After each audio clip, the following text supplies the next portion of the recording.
I'm gonna let you in on a secret. Last year was my worst year for search traffic ever.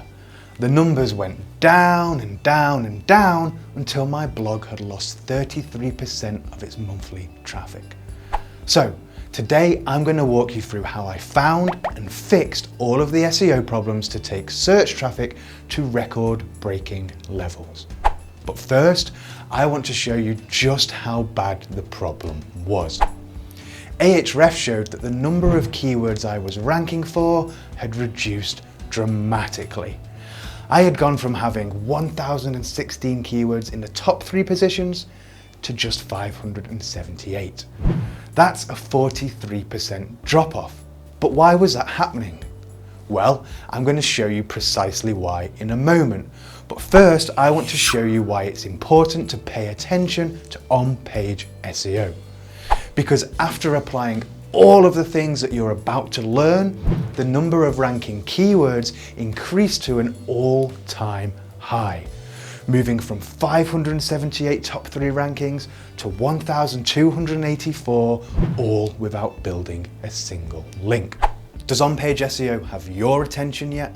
Because in the rest of this video, I'm going to step you through a common sense SEO audit that anyone can do. Well, hopefully anyone can do. Because truth be told, unless you have extensive technical SEO knowledge, it's very hard to do a thorough audit. So I decided to boil it down and create a simple 5-step SEO audit process that anyone can follow regardless of knowledge. Because, well, all you need to do is listen to your visitors, manually observe, perform some quick technical spot checks, scan your site with a tool, and create a plan of attack. If you do these 5 things, you will build a solid SEO foundation that Google will love. And if you are suffering from declining search traffic or a search traffic plateau, you should pay extra attention. But you should be aware that this is far from a complete technical SEO audit. For that, you need expert help, and there's no 2 ways about it. But what you're about to learn will at the very least help you to fix a lot of holes and greatly improve your SEO foundations. Now, the first thing that you should do is ask your visitors for feedback. This should be done before you use any other tools to evaluate the SEO of your website. I asked my audience 3 questions. What content did they want to learn about? How did they want to consume that content? And what did they like or dislike about the blog? I sent that out to my audience, who told me that they wanted to learn about SEO, traffic generation, making money, and blogging, and that they wanted to learn it through reading and watching. The answers to those questions gave me the foundation for a new content strategy by simply doubling down on high-quality written content and videos just like this one. My readers were also kind enough to tell me precisely what they liked and what they didn't like about the blog. I mean, I had lots of positive responses, like it was easy to understand, there's lots of free information, the content was very helpful, you guys love step-by-step processes, original ideas, case studies, the transparency and brutal honesty. Well, honestly, that kind of feedback was overwhelming, right up until the moment I read through what people didn't like, which included things like the design looking dated, everything felt cluttered, the graphics looked cheap, they were. It was hard to find tutorials, some content was out of date, and the navigation was poor.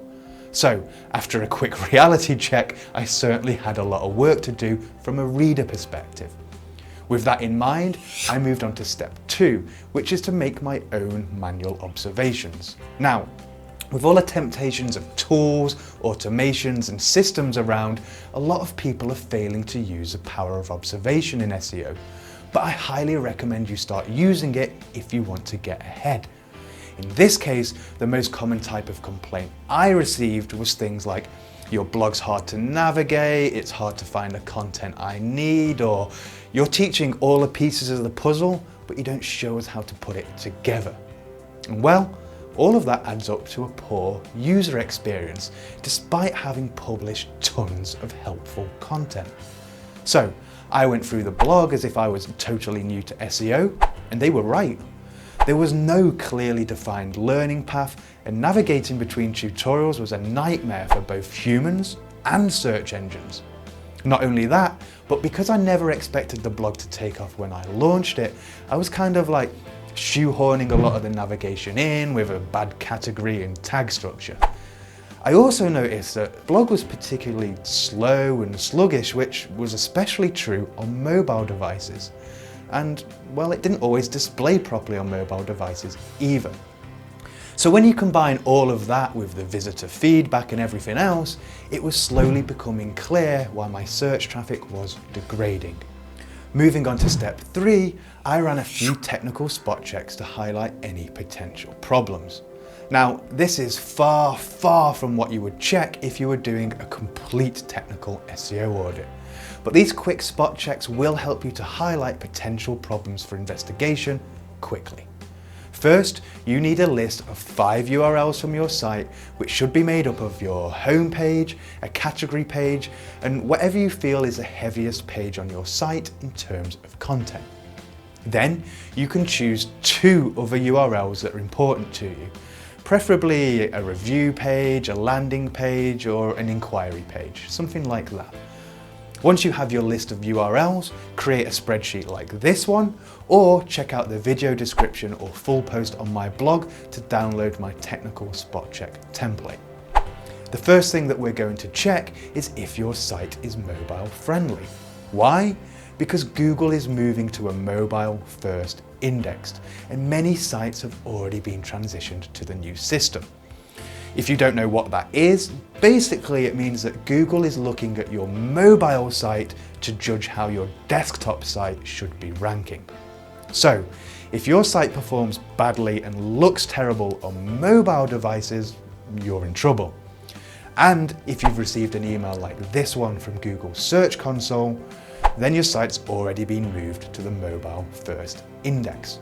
To check if your site makes the cut, just head over to Google's mobile friendly tool and run each of the URLs from your spreadsheet through the tool to check if your pages are mobile friendly or not. Now, despite me having manually observed a range of problems with how my site was displaying on mobile and tablets, Google's automated tool said my website is mobile friendly, even though on manual review, it left a lot to be desired. So please make sure you pay attention to that. Just because a tool says so doesn't make it so. The second spot check you should do is to take a look at your mobile and desktop Google page speed scores. Google loves fast websites. Why? Because they know the longer someone sees this symbol, the more likely they are to leave a website. And in SEO, slow and steady does not win the race. Page speed insights are great because they give you a top-down look at performance across mobile and desktop while giving you actionable insights on how to improve.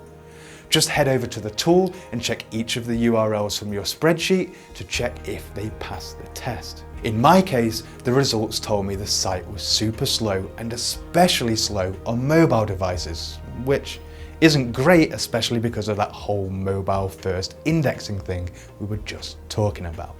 Next, I wanted to look at how quickly individual pages actually load, because it's all well and good improving your Google page speed score, but if that doesn't translate into real world time savings, then it won't help you much. Ideally, we want all of our pages to load in under 3 seconds. And to test that, you can use tools like GTmetrix or Web Page Test. Just run each of the URLs from your spreadsheet through the tools and note down the fully loaded time, total page size, and number of requests. The last spot check I like to complete is to review the structured data of a site. This includes things like schema markup, which can lead to extra visibility in the search results. You can use structured data for reviews, prices, recipes, and business information like opening hours, addresses, and telephone numbers. To see if your site is using any of that structured data right now, head over to Google's structured data testing tool and run each of the URLs from your spreadsheet through it. If you pass, your page will be showing lots of detected structured data with 0 errors like this. But if it doesn't return any structured data at all, or it has errors like this, then you've failed. Now we've completed our quick spot checks, it's likely that you're already starting to uncover problems. In my case, the blog was slow, hard to navigate, performed poorly on mobile, and was missing out on key structured data opportunities. So, with all of those issues in hand, it's time to use an automated tool for the first time to try and find any other issues. Now, the problem with automated site audit tools is they don't take important things into consideration, like your keyword strategy, site structure, cannibalization, content quality, relevancy, user experience, and a bunch of other things like your individual business goals and all of that kind of stuff. Now, all of that can only be checked with a complete manual technical SEO audit, but automated tools will help you to uncover problems you might otherwise have not found. There's a bunch of tools to choose from, and you can use the Ahrefs site audit tool, a SEMrush site audit tool, Website Auditor, or Screaming Frog to scan your site for issues. There are links to the trials for each tool in the video description on YouTube. Just pick one and run a scan, because once it's complete, we can form a basic plan of attack to improve our on-site SEO. Now, it's important to note that no two audits are the same, but one thing always remains true, and that is implementing changes is hard work. That's why it's important to have a focused plan of attack that will deliver big wins, and creating that plan is easy. First, create a list of all of the issues your site is facing, and then rank them in order of issues that, when fixed, will make your visitors the most happy first. For example, with my blog, I took care of display issues on mobile and desktop before moving on to content quality, content updates, and site speed. Why did I do it like that? Because a better user experience usually translates into a better experience for search engine crawlers as well. So, tackle the problems with humans in mind first. And if your site is currently taking longer than 3 seconds to load, that should be at the top of your list. So, now you have a prioritized list of problems, it's time to take action, because your SEO audit is the blueprint to increasing your site's search traffic. All you have to do is follow it. So, I'm going to take you through the exact steps that fixed my SEO blog, but it's important that you understand your steps will be completely different to my steps. So make sure you do your own basic SEO audit first, rather than blindly following what I did. Now, the first major task for me was to complete a content audit, because content is the face of my business, and it has the biggest impact on you, the readers. I also took the time to optimize content to win featured snippets and increase engagement, so I'll be sharing the exact process I used to do that in a moment. First, let's take a closer look at the content audit itself. I created a spreadsheet that lists all of my URLs, along with how many page views and organic traffic they've received in the past 12 months. I also listed how many backlinks each URL had from Ahrefs, along with a review column and a notes column. You can use tools like URL Profiler or Screaming Frog to pull this data pretty easily. Or you can put it together within kind of 10 or 15 minutes yourself. Next, you need to review each page manually using the power of observation on both desktop and mobile. In the review column, you want to set it as pass if it gets traffic, has backlinks, looks great, and the content is up to date. In other words, no changes are needed. Or you might want to assign it as a content update, which means it has traffic and links, but the content is stale and needs updating. Or you might decide it's a quick content update, which means the same thing, but it can be updated in less than 20 minutes. You might also find that you kind of have similar content that's leading to cannibalization, so you're going to label those as merge to remind you to combine and redirect them accordingly. And if you find pages that have next to no traffic, no links, or the content is no longer relevant, you want to mark it as delete and redirect. Once I'd assigned a category to every URL in my review, I started working through all of the quick updates before anything else. Why? Because they represented quick wins that also had big benefits to my readers. I was updating things like screenshots, results, pricing, and anything that required less than 20 minutes of time. For example, with this post, I had a branded version of the infographic created. Once all of the quick content updates were done, I then started to plan and schedule all of the bigger content updates, which takes a bit more effort. But while that was in progress, I moved on to the next step of the content audit and optimization stage, which was the optimization itself. I worked through every single URL on the blog, including those that passed the audit. And then I put them through a 4-stage process, which was designed to win more featured snippets while increasing engagement metrics. Now, the first stage of content optimization was to update all of the pages to a new page layout. In 2016, I removed all of the sidebars from my posts because A/B tests showed that they performed better. But I felt they were hard to read because of the new width, and reader feedback confirmed that. So I decided to make the page slightly narrower and added blue backgrounds to each of my headers to make them easier to read while scrolling. These were like small tweaks, but they had a significant impact on readability. The second stage of my content optimization process was to look for any potential opportunities to rank for featured snippets. Now, most featured snippets are triggered by words like why, how, are, will, does, do, can, is, and should. So, with that in mind, for every post, I opened my web browser search tool and looked for those words.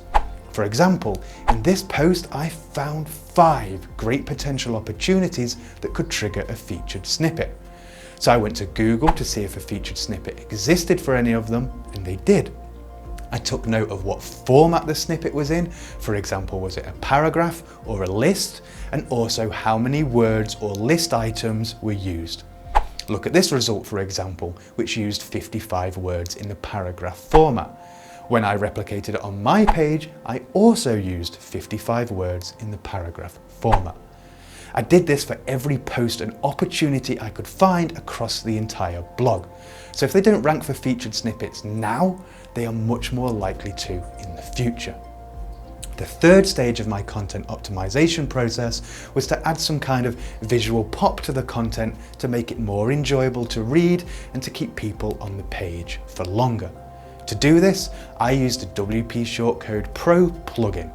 That has tons of different shortcode based effects to work with. For example, take a look at this sentence. Pretty boring, right? With WP Shortcode Pro, I can easily make it a click to tweet box, and even if nobody ever tweets it, it looks much better on the page. I also felt that text could use a little pop at times as well, especially in places which look bland and boring, so I went through all of the content and added a little visual pop where possible. This was also applied to key sentences, facts or figures just by bolding and highlighting them to stand out. All of these small formatting changes are easy to make but drastically improve the flow and readability of the content. The final stage of my content optimization process was to add a table of contents to my posts. One of the staples of my blog was the What You Will Learn section at the start of posts, and I'm sure you've seen many other popular blogs in this niche start to use it. But that approach was a little dated, so I decided to replace that section with a What Will You Learn style table of contents that comes with 2 great additional benefits. First, it allows visitors to click straight to what they want to learn about. Secondly, Google loves these types of links and regularly shows them in search results. All you need to do to add a table of contents is install the Table of Contents Plus plugin and drop the shortcode wherever you want it to appear.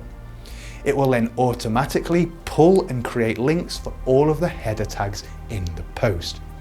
In fact, the combination of optimizing for featured snippets and deploying a table of contents has allowed me to get both a featured snippet and site links on the same search results page in many cases. So, with the content audit and optimization taken care of, I moved on to the second major task, speed optimization. One of the biggest problems that kind of crept in was site speed.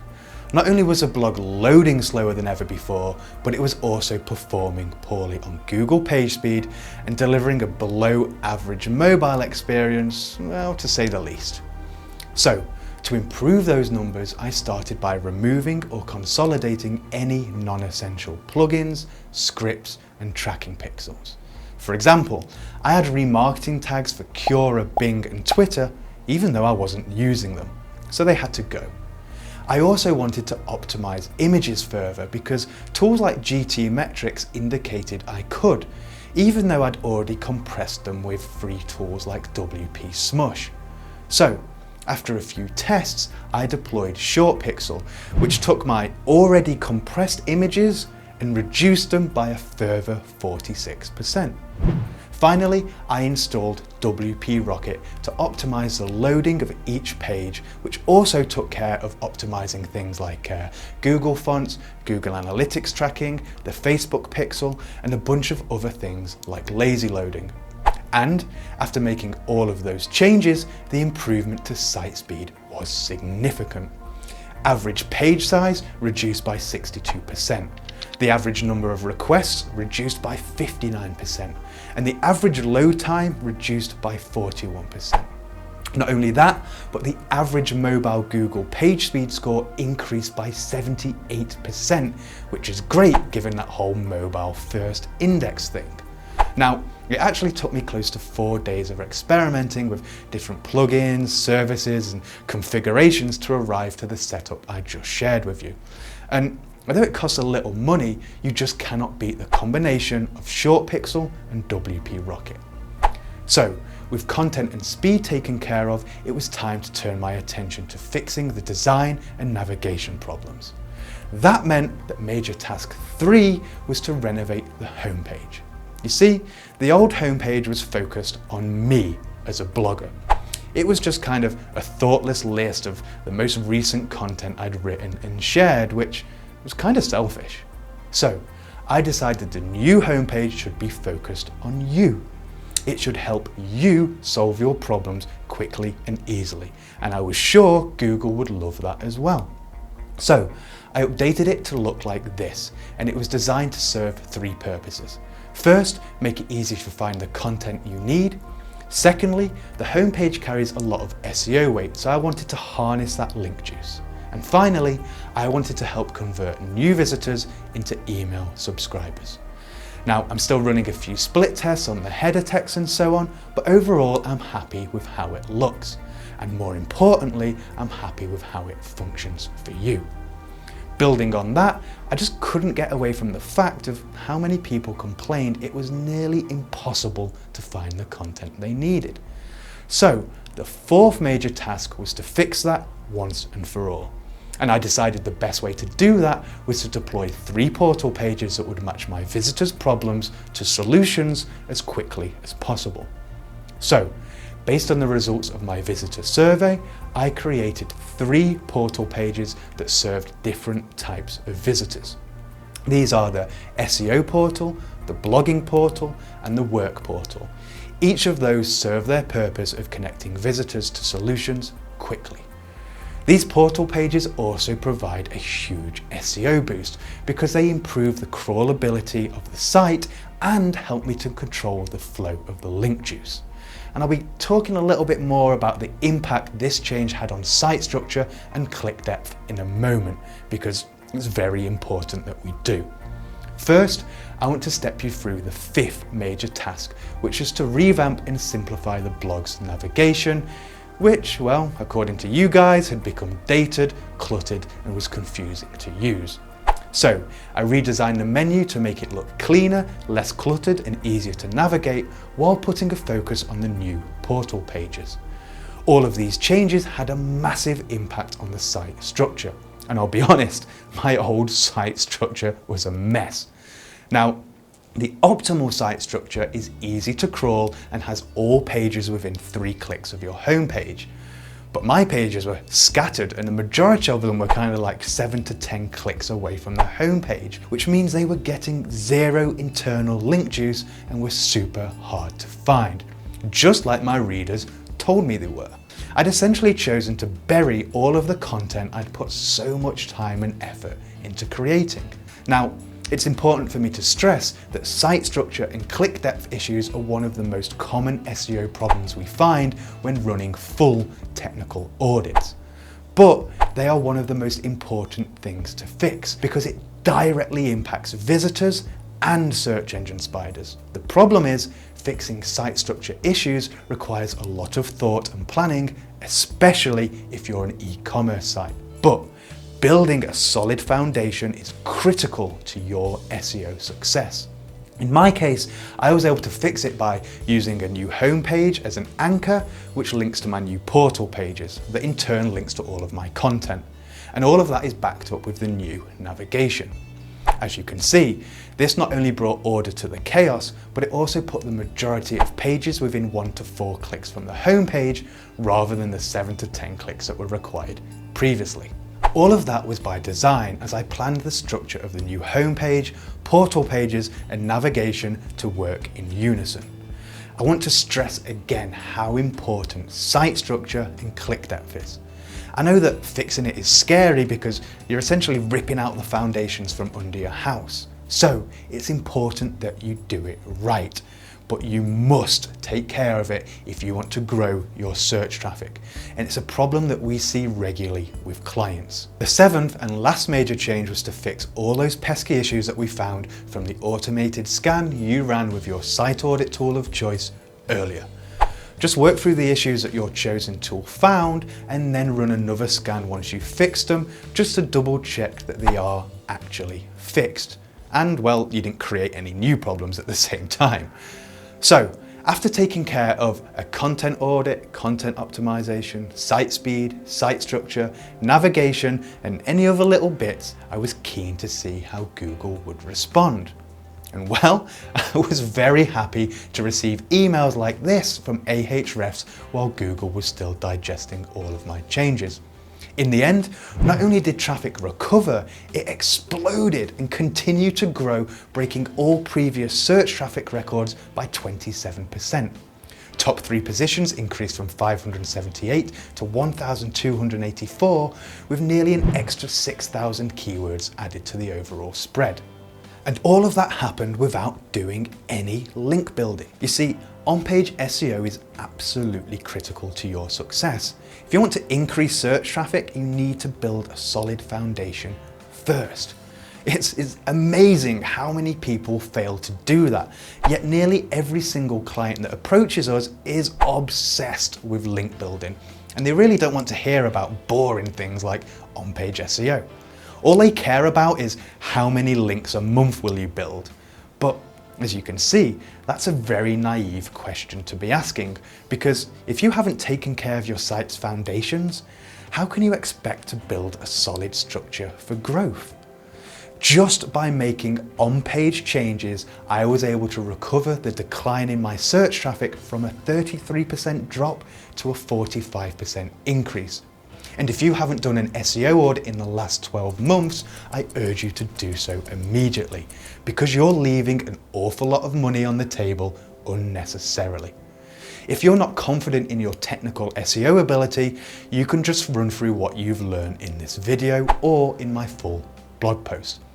That process is mostly powered by common sense, and anyone can run through it to get a quick overview. But if you are serious about increasing your search traffic, I highly suggest you have my team do a complete technical SEO audit for you. We will go through your site and the search results with a fine-tooth comb with your business goals in mind that will allow us to create a report that lists all of the problems you need to fix. You can just hand this document over to a developer or a member of your team to fix everything, and you'll also have a direct line to my team for help if you need it. Either way, if you haven't done an SEO audit in the last 12 months, you are losing money and traffic every day that you don't do it. So, what are you waiting for? Take control of your search traffic by taking control of your site right now. But don't forget to subscribe to my YouTube channel before you do that.